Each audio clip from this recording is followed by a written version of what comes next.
Hi, welcome to Dakman Productions and welcome to Conahey Rail. And today I decided that I'm going to run my Conrail DPU Coal Drag. And those are railroader terms for those who are new to trains or model trains. So basically what a coal drag is just that. It's nothing but coal hoppers. So you'll have a mix of 100-ton hoppers, 70-ton hoppers, rotary gondolas, Bethgons, so forth and so on. Anything that carried coal would be in a coal drag, and it would just be coal hoppers and cars that would carry coal, and that's it. So what is a DPU? I see that question come up often. And so DPU means distributed power units, which in terms means there will be locomotives within the train other than up front.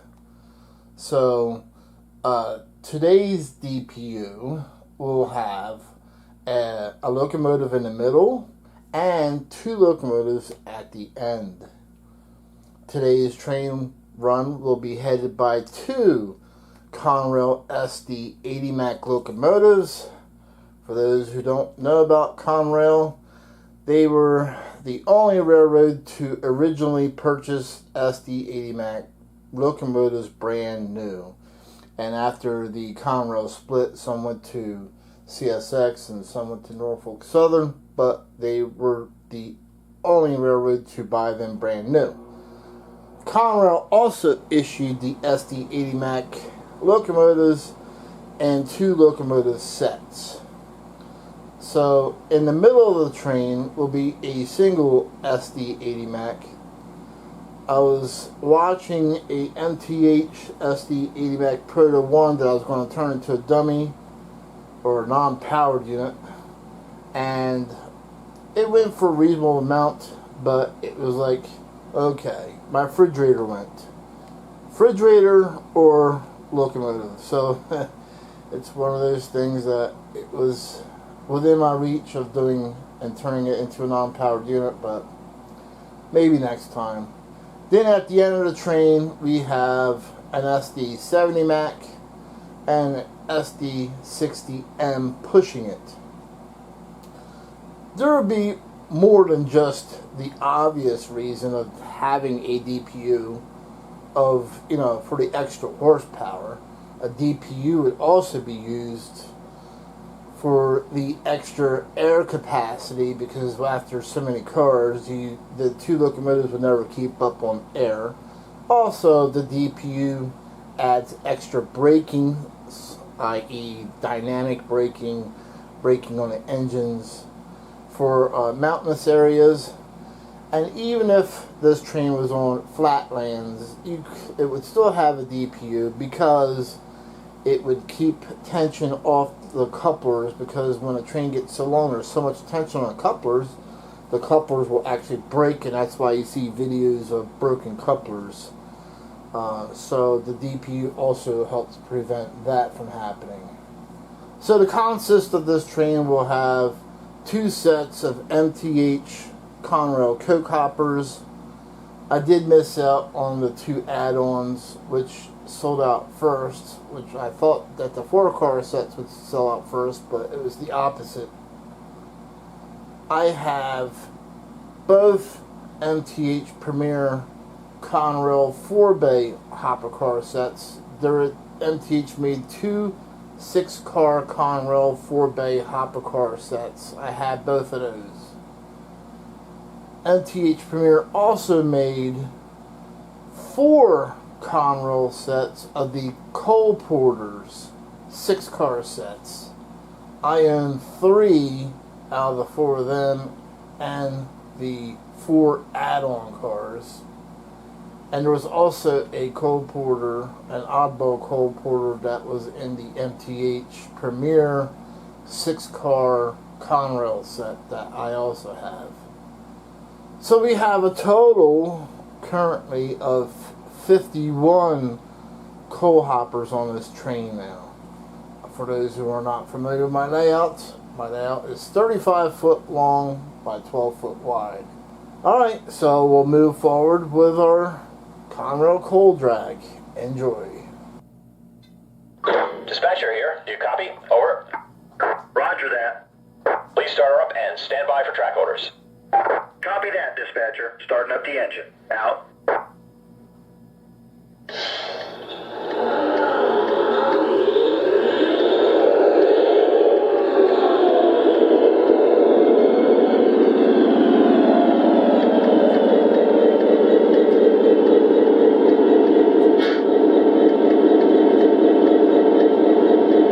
Dispatcher here. You're cleared off of the main. Over. Thanks, dispatcher. Cleared outbound. Out.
Now I'm going to leave the camera rolling so you can see the real time of when the train comes back around. Because like I said, my layout is 35 foot long. 12 foot at this widest point. Current length of trains, 51 cars.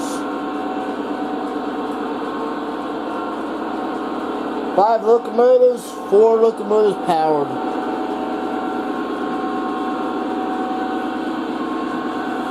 And once again, this is real time of when the train comes back around, even at 51 cars at current speed.